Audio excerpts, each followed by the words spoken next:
From the nation's capital, Eye on Washington with Marilee Joyce. A weekly discussion about the federal issues most important to Nevada. And now, from Washington, D.C., here's Marilee Joyce. And good day to you. I'm Marilee Joyce, and this is Eye on Washington, the only statewide Nevada news program produced in Washington, D.C. Every week, Eye on Washington takes you straight to Capitol Hill for a discussion with Nevada's delegation and other leaders about the federal matters that matter most to you. Today's topic, help for the hurting. We're going to tell you what one Nevada healthcare leader says must be done on the Hill and in the state to treat those suffering from mental illness and battling addiction. And our special guest today is Dr. Tony Slonim. He's the president and CEO of Renown Health. And thanks for being here again today. Thank you, Marilee. Appreciate it.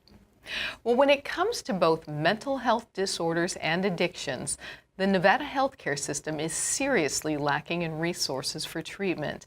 And today on Eye on Washington, we'll learn where the state ranks both for the problems and for their treatment. We'll talk about the federal role in helping those struggling with mental health problems and with drug and alcohol abuse. And we'll learn how my guest and Renown Health strive to be Nevada leader in helping those dealing with both situations. We'll look at the mental health crisis in this segment and the addiction crisis in the next. According to mentalhealthamerica.com, Nevada is worst state in the nation for people with mental health challenges. The state ranks dead last, 51st, for access to mental health treatment. Its ranking is largely due to three factors: number of adult residents with mental illness who aren't getting help, shortage of mental health care providers, and total number of uninsured adults. And a whole lot of Nevadans need that help. According to the Substance Abuse and Mental Health Services Administration, nearly 5% of Nevada adults had a serious mental illness problem within a year of being surveyed, while 8.7% of Nevada youth reported at least one episode of major depression within that same time period. And Dr. Slonim, first of all, welcome back to our program. It's very good to have you here again. I want to let you talk about what Renown is doing with mental health and behavioral health services in a bit. But first, I wanted to invite you to just address the overall mental health care crisis in the state and overall dearth of the treatment offerings for those in need. You know, Marilee, this problem has persisted for a while. I think in part we don't have enough psychiatrists or mental health workers. It doesn't have to be just doctors to help us and help the people that are suffering from mental illness or addiction. But in addition, we struggle with access. People don't have enough support where and when they need it. We don't have the structures in place. While we have inpatient mental illness beds, we don't have the emergency screening centers, the intensive outpatient treatment centers, the day treatment centers in enough proportions to be able to serve the community that needs it. You know, and that study from Mental Health America really indicated that Nevada is really the perfect storm on this. I mean, look at it. It's the perfect storm for inadequate help for those suffering. We have a high number struggling, low number of providers and programs, high number with no insurance. So even if they could afford the help to get, if it was there, they can't because they don't have the way to afford it, to pay for it. What is the answer, and what is Renown Health doing here? Well, I wish I had the silver bullets. This will take work that involves numerous entities, public, private, government has to come together with people in the community to solve this problem. It's a public health problem. It's not just a Renown problem. But we can certainly, at Renown, we've started a Behavioral Health and Addiction Institute, which aims to provide some of those more community-based outpatient treatment centers, daycare, intensive outpatient treatment, and the like. We've engaged in educating mental health providers in a way that's, I think, is important. Child psychiatry residencies, residency programs for psychiatry, really important, in partnership with the University of Nevada, Reno School of Medicine. And both through driving the conversation around providers and making sure that people have access more broadly through insurance mechanisms, we'll hopefully start to see a change. You know, I do want to encourage any of our statewide viewers and listeners who might be struggling with a mental health problem today, or have a loved one who is, to go to the Renown site. I did see on the site there is a lot about your offerings and focus, and about your 2 behavioral health facilities. You have 2 in the area. How do they differ? Well, mostly what they do differently is we're trying to make sure that we're getting the word out that you don't necessarily need to be in a hospital. How do we help to support people through life is important. And the solution set, if people are having anxiety or depression, is not necessarily a medication. It may be therapy. And so making sure that we have a range of options available so we can serve the needs of the community most effectively is what is important and behind our model. You and I, off camera, we've talked some about the Affordable Care Act and how important some of those issues surrounding it are to you. What would a repeal of the ACA mean for Nevadans with mental illness and who have insurance now under Medicaid and could lose that coverage? If Medicaid coverage were to go away in Nevada, we would have a big problem. Not only would people who have come onto the rolls as an expansion state lose coverage, but people who are the newly eligible people who are likely to get coverage would no longer be able to get it. In addition, programming would suffer. And unfortunately, given the stigma of mental illness and behavioral health challenges, those are the programs that usually get attacked first. And it's because people don't, they don't have a scar, they don't have a wound, they're carrying it deep within themselves. And so being able to overcome that stigma and get people the access to services that they need for their addiction or their illness is really important. Thank you. And when we return, Nevada's huge addiction problem and what's being done to help addicts, that's just ahead. You're watching Eye on Washington with Marilee Joyce, brought to you by Caesars Entertainment, the Regional Transportation Commission of Washoe County, the Las Vegas Sands Corporation, the Las Vegas Convention and Visitors Authority, NV Energy, Jim Marsh Automotive, the Rogich Communications Group, and Renown Health. I have 3 tests next week. I'm going to be studying all weekend. Ugh. Are you studying tonight? We can meet up and study together. Oh yeah, that sounds good. What time? I work until 6. Okay, sounds good. Just text me after. Okay. No! There is no text, tweet, or call that's worth a life. One pedestrian death is one too many. Look up. And look out for each other. Want more federal news that affects Nevada, its businesses, and its residents? Then you need to subscribe to Nevada's Washington Watch newsletter, your sole source of online news direct from Washington, D.C. Visit joycecommunications.com and subscribe today. Planet Hollywood, Paris, Harrah's, Caesar's Palace. It's one of the most exciting skylines in the world, Las Vegas. Caesars Entertainment has nearly 50 casinos worldwide, including these. But no matter which casino you visit, we want you to play responsibly. And if you need help setting or keeping a limit, we hope you'll call this number. You see, we know you're coming to our casinos to have a good time, and we always want you to leave feeling like you did. A family's presence in the hospital helps children heal faster and cope better. But children who need specialized medical care are often sent out of the Reno area for treatment. Costs can get unmanageable, and it can be difficult for families to accompany their sick child. The Travel for Treatment program, presented by Ronald McDonald House Charities Northern Nevada, gives parents travel assistance when a child's medical treatment is not available at a local hospital. Please contact us today for more information and to see how you can help. Donate online at rmhc-reno.org. And welcome back to Eye on Washington, our discussion of what needs to be done to help those with mental health problems and drug and alcohol addictions. My guest today is someone who is working to provide treatment to those in need. He is Dr. Tony Slonim, the president and CEO of Renown Health. Well, another health crisis gripping too many people in Nevada is addiction. According to the most recent data posted on thetreatmentcenter.com, Nevada ranks in the top 10 states for drug and alcohol abuse. The state is third out of the top 5 for percentage of residents dependent on illegal substances. Eye on Washington recently talked with SAMHSA medical chief Anita Everett about the state's opioid crisis. But that's not the only drug of choice among Nevadans with addiction. It is second in the country for non-medical use of hydrocodone and oxycodone. In fact, per capita sales of oxycodone have increased 366% in the last 10 years, while sales of hydrocodone have increased 233%. Unlike with mental health, Nevada does offer many treatment centers for addiction. In fact, treatment facilities are numerous enough to be broken down by addiction services by types of drugs, drug and alcohol rehab services, and that is further broken down by specific categories of addicted, like for seniors, for men, for pregnant women, for youth, and many more. And Dr. Slonim, again, I do want to know what Renown's doing here and what you think Nevada's healthcare system needs to do to help reduce those frighteningly high and ever-growing, especially those drug addiction numbers.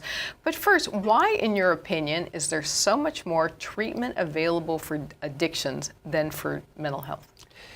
You know, it's actually a little bit ironic. So Nevada is a state whose history and reputation and economy has been built on addiction, if you will.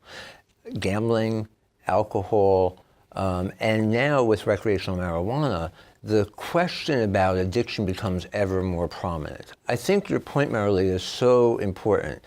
The big umbrella covering addiction just won't cut it from a treatment perspective. We have to be really specific about the way that we're going about applying interventions to the problem of addiction, because it is a problem. For instance? For example, the idea is that everyone who suffers from addiction, regardless of type, has the same underlying illness may not be the case. We have to understand what got people to be addicted, and then afterwards how we go about treating them. Many of the oxycodone issues, for example, come about because people started with pain, were prescribed medications as an appropriate way to try and control their pain, but over time built up tolerance and then got addicted to the medication. Those instances and circumstances may be very different from other types of addiction. We need to really understand the underlying premise of the addiction. Renown has 2 behavioral treatment centers, as I mentioned. How do they go after helping those with addictions?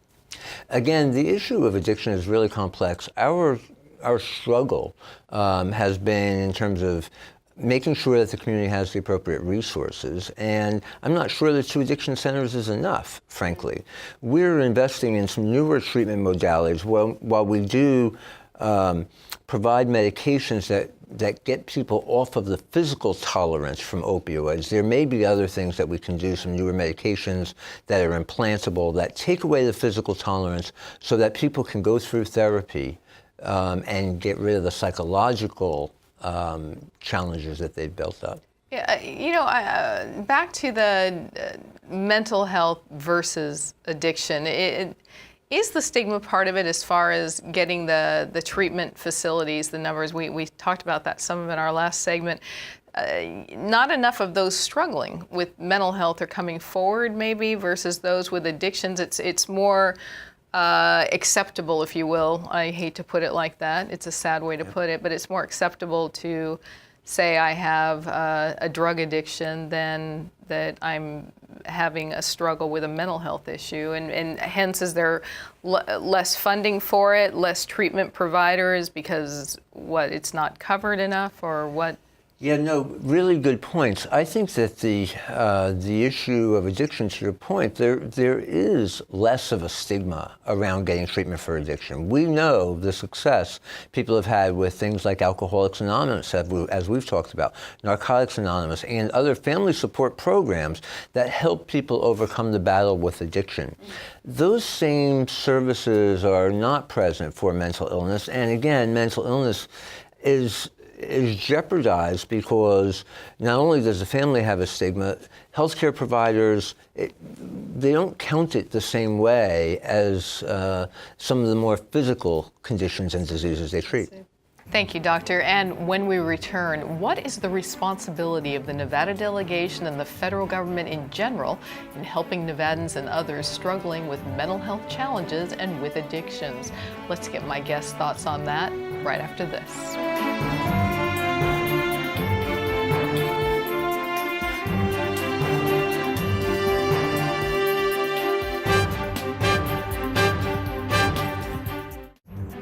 Nevada's direct link to Capitol Hill.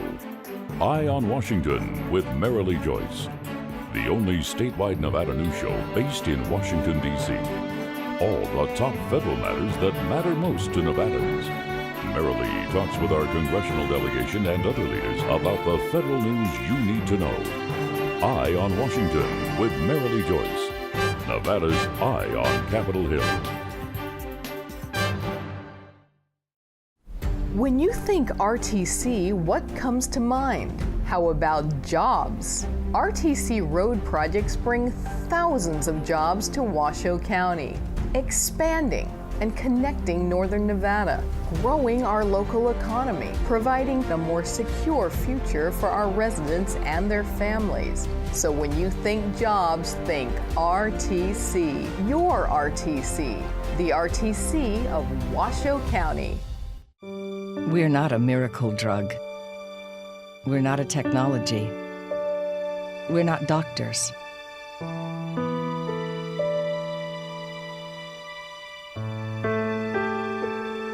Just the hope, which can often be the best cure of all. The Ronald McDonald House, a home away from home for seriously ill children and their families.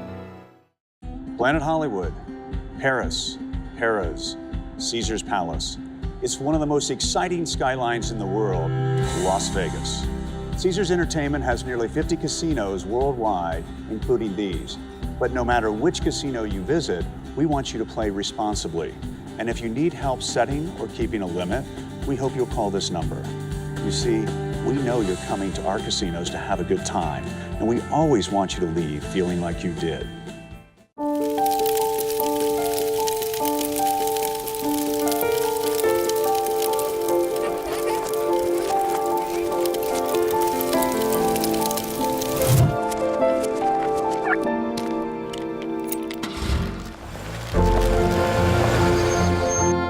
Did you know parking over tall, dry grass can spark a wildfire?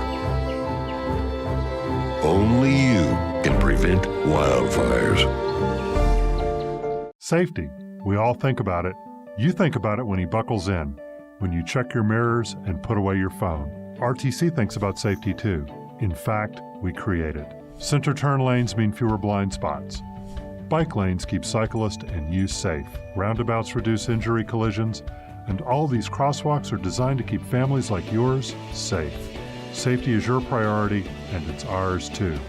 Every day, in everything we do. And welcome back to Eye on Washington and our discussion of my guest's ideas for how to help those struggling with mental health and drug addiction problems. We've been visiting with Dr. Tony Slonim, the president and CEO of Renown Health. So what is the role of the federal government in behavioral health matters? Well, Mental Health America says government should be playing a much larger role than it is currently. The site says, quote, among the many factors dictating a robust federal role is the extraordinary toll in disability, productivity, and premature death that mental illness and substance use disorders take in this country. The site says the government founded community mental health centers in the 1960s, which made community-based mental health treatment a reality, and that community-based addiction recovery centers have performed the same role for substance use disorders. But it adds this, quote, expansion of Medicare and Medicaid coverage, increased coverage of some community services, but those initiatives are spent. The federal role in Medicaid expansion is in jeopardy, and with the advent of the Affordable Care Act, a new federal role is needed. And Dr. Slonim, I want to start with the recent effort to repeal, replace, reform the ACA, ignoring for this program the overall effort and what doing away with it mean with Nevada and getting to one side or the other. I just want to know, what is the role of the ACA in mental health and addiction treatment? The ACA has really helped to put people onto the rolls of Medicaid, particularly in Nevada, which is an expansion state. And though that access to care has helped them get the needed services before they're in crisis and show up in the emergency department, stated simply. That's how it's helping the struggling. What does it lack? I think if we had a magic wand, we would want more care for more people, and we would want support for more innovative programming. We know in Nevada we don't have enough providers for mental illness and addiction. How do we use telemedicine, telepsychiatry as an opportunity to expand our reach and bring providers in without physically being located there? Areas around the country are having tremendous success for that, but the reimbursement mechanisms for that are challenged. You know, quickly, it's no surprise that Mental Health America says that the government needs to be playing a much larger role than it is currently. What, in your opinion, is the federal role in helping those with mental health and with addictions? We need support. We need support on the ground. And I think the federal legislation can help with that, particularly if it gives the opportunity for states to create innovative funding mechanisms and drive conversations that will affect the local context. All right, thank you. And when we return, what my guest says needs to happen on the Hill and in the state to help those hurting, and the people side of Renown's behavioral treatment offerings. That's right after this.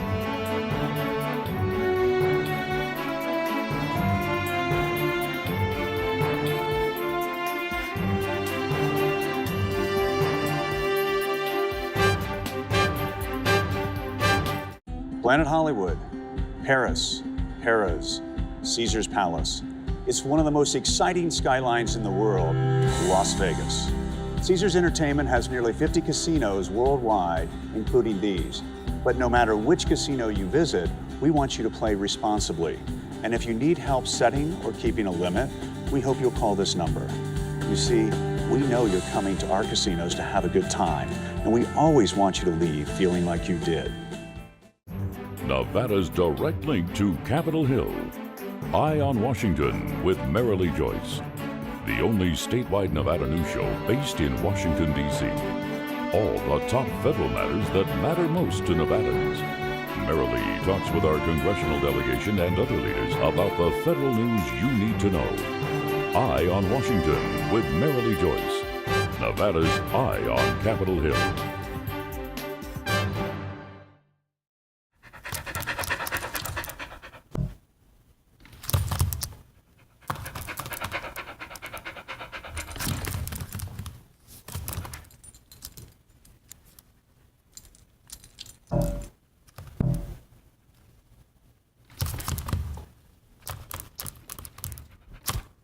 There's a shelter pet who wants to meet you. Meet one today. Visit theshelterpetproject.org. Adopt.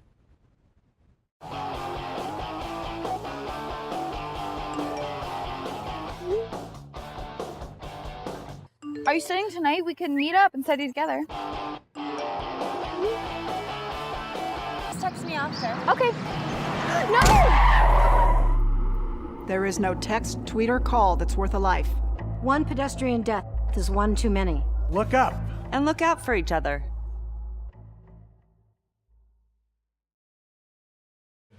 This girl is very pretty. It's inciting feelings of jealousy in me. We should pick on her. I'm insecure about some things, so I think we should put some me stuff on here. Maybe even some lies, too. Yeah. I just want to be accepted by you both. So I'm going to send this to my friends so they think I'm cool. Kids bully for all kinds of reasons. None of them are good. Find ways to get involved at flipthescriptnow.org. Want more federal news that affects Nevada, its businesses, and its residents? Then you need to subscribe to Nevada's Washington Watch newsletter, your sole source of online news direct from Washington, D.C. Visit joycecommunications.com and subscribe today. And we are back with our closing segment of today's Eye on Washington. We've had as our very special guest today, Dr. Tony Slonim, the president and CEO of Renown Health. Well, when we last visited with my guest, he explained the philosophy he's brought to Renown Health. And Dr. Slonim, you know, you've released blogs, you've made statements about the people component of healthcare. We talked a little bit about that in our last show. I want to talk to you about it, especially in this show. You've said that people philosophy guides you as you know, you lead the hospital as you make some important medical decisions, etc. There, how might this same philosophy guide our federal and state leaders as they work to strengthen treatment options for those dealing with mental health problems and various addictions. You've shared with me both on and off camera that often the people angle is not brought into this. How does that affect our federal and state leaders? Well, I think it's front and center, Marilee. So when I say people first, that doesn't mean I look to those in the community who come to us for service when they're sick and injured.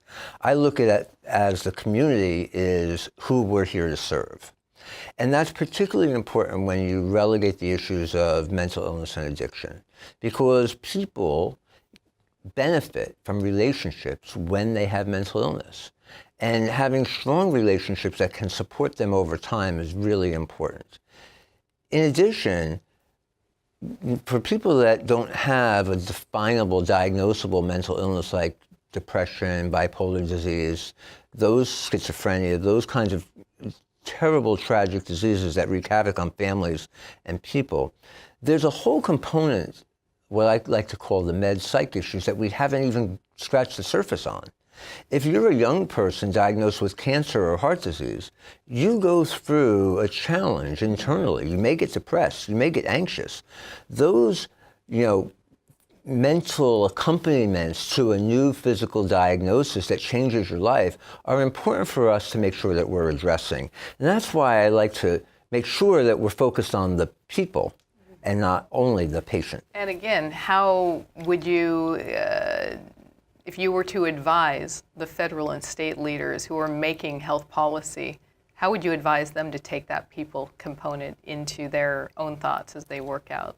Well, the model that I would espouse is just like I'm looking at the community from my lens and working aggressively with the mayor and our constituents in town.